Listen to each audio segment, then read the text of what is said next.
వెళ్తే కొమ్మరుడు ఆ టైంకి ఏం చేస్తాడు, సారి మీద కొండ తిప్పుతున్నాడు.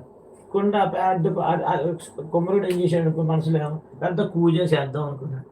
కూజ అనేది మొత్తం మట్టి పాపం పిసికాడు, మంచిగా అన్ని తీసాడు, సారి మీదకి ఎక్కి తిప్పాడు, తిప్పి తిప్పి తిప్పి తిప్పి లాస్ట్ మూమెంట్లో పడిపోయింది, పగిలిపోయింది. ఇప్పుడు మనమైతే ఏం చేద్దాం, పడేసి వెళ్ళిపోతాం.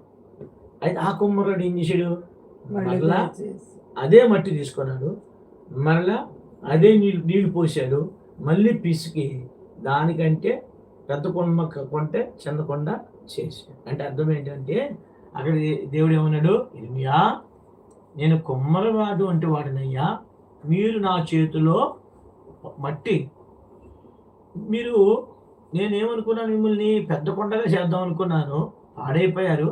అయినా ఇప్పుడు నా చేతిలోకి వస్తే ఏం చేస్తాను, వేరొక కొండ నేను చేస్తాను. అట్లాగే మన జీవితాల్ని మనం ఆయన చేతిలో పెడితే ఆయన ఏదైనా చేయగలడు.